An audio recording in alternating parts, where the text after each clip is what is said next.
Bonjour à tous et merci de suivre cette nouvelle édition du JT Breton. L'actualité de ce mardi est marquée par les travaux de la ligne ferroviaire entre Brest et Quimper. On fera un tour sur le chantier. Trégon, dans les Côtes-d'Armor, 315 habitants et 7 caméras de surveillance. Une situation insolite, notre reportage sur place. Et puis un détour aussi dans le Morbihan où des huîtres se montrent particulièrement envahissantes. On parlera aussi démographie dans cette édition avec Vincent Lastenette. Bonjour Vincent. Bonjour Julie. Et vous nous parlez des chiffres de la population bretonne. Exactement, et particulièrement d'un nombre de naissances en diminution et d'un nombre de décès en augmentation.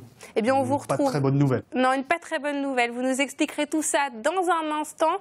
Bienvenue à tous dans cette édition du mardi 28 février 2017. Une cinquantaine de membres des urgences de l'hôpital de Morlaix ont débrayé pendant 1 heure ce mardi. Depuis le 12 janvier, ils dénoncent un manque de moyens et de personnel. Malgré des rencontres avec la direction, ils n'ont pas obtenu de nouveaux postes d'infirmiers et d'aides-soignants. Françoise Morvan, infirmière aux urgences de Morlaix depuis 8 ans, s'exprime au micro de Camille Pochet. Dans un service comme Morlaix où on reçoit 33 000 patients an, on devrait avoir 39 ETP en infirmiers, donc 39 équivalents temps plein. Au jour d'aujourd'hui, on fonctionne avec 23 infirmières en ETP. Quand on rentre chez soi, déjà, on passe le temps du chemin à se demander si on a oublié quelque chose avant de partir du travail. Et quand on rentre à la maison, on n'est vraiment pas serein parce qu'on a l'impression déjà d'avoir mal travaillé, parce qu'on n'a pas pu accorder le temps nécessaire pour des gens qui en avaient besoin. On a passé notre journée à courir dans tous les sens et sincèrement, quand je suis devenue infirmière, ce n'est pas la manière dont je me représentais mon travail. Et à l'heure où François Hollande inaugure la ligne grande vitesse entre Bordeaux et Paris, un autre chantier important est entré dans sa phase active dans le Finistère. Après des années d'attente, la ligne ferroviaire entre Brest et Quimper est rénovée. Un projet à près de 78 millions d'euros. Visite de chantier avec Frédéric Lorenzo. Sur la voie entre Quimper et Landerneau, depuis le début de l'année, les travaux ont démarré. Les rails sont découpés et soulevés par ce portique. C'est l'étape du dégarnissage avant la construction d'une nouvelle voie. La méthode est radicale, mais il faut changer 70 km de rails d'ici la fin de l'année. Ça nous permet de soulever par panneau de 18 mètres la voie existante, de la positionner sur un train qui nous permet d'aller jusqu'à une base arrière où chaque composant sera trié. La voie entre Quimper et Brest a été entretenue par ce cheminot et ses équipes, mais la ligne date de 1864. La circulation des trains ces derniers mois avait été abaissée pour des raisons de sécurité. Il était temps d'une rénovation complète. On voit la dépose des rails existants et des traverses, mais en même temps, en amont, il y a eu le chantier de déchargement de rails neufs qui s'est terminé la semaine dernière. Et en même temps aussi, on a à 5 km côté Landerneau, nous avons aussi un chantier de pose de traverses. Et à partir d'aujourd'hui, on repositionne le rail sur ces traverses. Pour la réfection totale de la ligne entre Quimper et Landerneau, il faudra compter 77,8 millions d'euros. Une facture réglée par différents partenaires. La région et le département ont allongé leur participation de 25 millions d'euros, tout simplement pour que la ligne ne disparaisse pas. Avec le chantier de la LGV, l'objectif est bien de faire en sorte que le progrès n'oublie personne. Et donc c'est un peu pour ça que nous sommes là, donc c'est une satisfaction, oui, bien entendu. Désormais, il faut patienter jusqu'au 10 décembre. Ce jour-là, les TER reprendront leur circulation au rythme de 9 allers-retours quotidiens contre 6 actuellement. Temps de parcours, 1h01 pour le plus rapide. Et toujours dans le domaine des transports, légère baisse de trafic pour la compagnie aérienne Hop en 2016 sur les aéroports de Lorient, Brest et Quimper. Plusieurs raisons, la grève des aiguilleurs du ciel, les attentats ou encore les conditions climatiques. Alors avec des lignes ferroviaires en France qui devraient être plus performantes d'ici quelques années, Hop souhaite étoffer son offre. La responsable commerciale nous en dit plus au micro de Karine Chevrolier. Aujourd'hui, faire Lorient-Paris en 1h15 de vol avec la facilité qu'on a à Lorient de poser sa voiture sur le parking ou d'être déposé et puis de monter 10 minutes après dans l'avion, et à Orly, globalement, d'avoir un parcours accéléré. On a aussi, je dirais, revu l'ensemble des grilles tarifaires. Ça permet de faire l'aller-retour entre Lorient et Paris pour moins de 100 € quand on s'organise à l'avance. Donc on a à la fois des actions sur les prix, des actions sur la capacité qu'on a avec 4 vols par jour de faire une offre aéronautique qui permet de répondre à toutes sortes de demandes. On a les tarifs pour les familles, on a les tarifs pour les seniors, on a les tarifs pour les groupes. Je pense que nous, restons extraordinairement compétitifs. Et lorsque l'on regarde, eh bien, l'avion est souvent moins cher que le train. Alors, il faut s'organiser à l'avance. 3 310 000 habitants. Le nombre de Bretons dans la région a augmenté en 2016 selon les derniers chiffres de l'INSEE publiés ce mardi. Et pour la deuxième année consécutive, le solde naturel de la région est négatif. Vincent Lastenette du Télégramme nous en dit plus. Alors Vincent, comment se porte cette démographie bretonne ? Alors plutôt mal, Julie. L'INSEE vient donc de publier son rapport 2016 sur la démographie. On y apprend que le nombre de naissances dans la région s'est établi à 33 190 en 2016 et parallèlement, on a compté 34 220 décès. Vous avez peut-être fait le calcul vous-même, ça fait 1000 décès supplémentaires par rapport au nombre de naissances.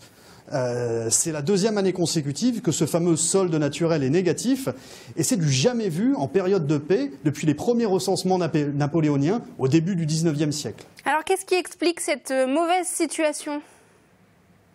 Alors, en 2015, la grippe était la raison invoquée. On a eu une forte épidémie dans toute la France et pour la Bretagne, ça a engendré à peu près 1200 morts supplémentaires. Par contre, en 2016, la grippe n'y est pour rien. On est dans un changement plus structurel. C'est le vieillissement de la population d'un côté pour le nombre de décès et pour le nombre de naissances, c'est la baisse de fécondité des femmes et aussi la baisse du nombre de femmes en âge de procréer. Alors un solde naturel négatif, mais pourtant la population bretonne augmente. Paradoxe ? Oui, exactement, de 18 000 habitants par an depuis 2011 à peu près. Alors comment on expliquait ça ? En fait, c'est parce qu'on a un solde migratoire positif. Le solde migratoire, c'est quoi ? C'est que la Bretagne, pendant cette période, réussit à accueillir plus d'habitants qu'elle n'en laisse partir. Donc pour continuer à grandir, elle va devoir réussir ce pari chaque année ou alors se remettre à faire des bébés. C'est au choix, on verra ça. Merci beaucoup Vincent en tout cas pour ces explications. À très bientôt. La semaine dernière, dans ce journal, on vous parlait des nombreux cambriolages dans la région et notamment dans les Côtes-d'Armor. Eh bien, c'est un phénomène bien connu à Trégon où les 315 habitants de la commune sont maintenant sous surveillance. 7 caméras de surveillance ont été disposées pour observer les bâtiments de la commune. Le reportage sur place de Mathilde Kemener. Sur la mairie, sur le parking, sur le restaurant, en tout 7 caméras ont été installées dans un bourg de 315 habitants.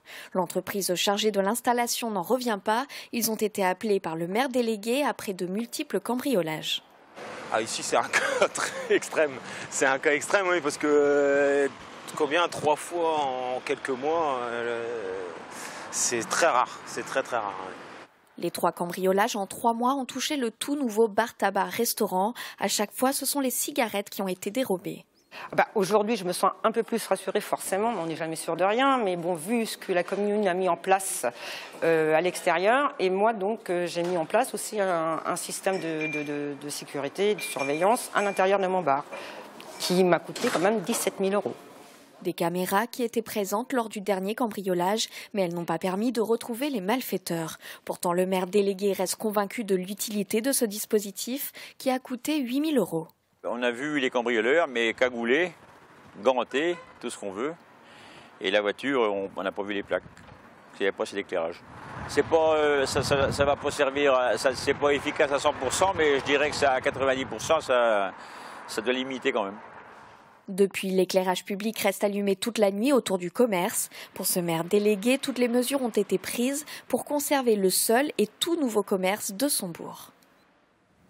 Elle coupe les bottes et abîme les bateaux. Elles, ce sont les huîtres sauvages du port de Billiers dans le Morbihan.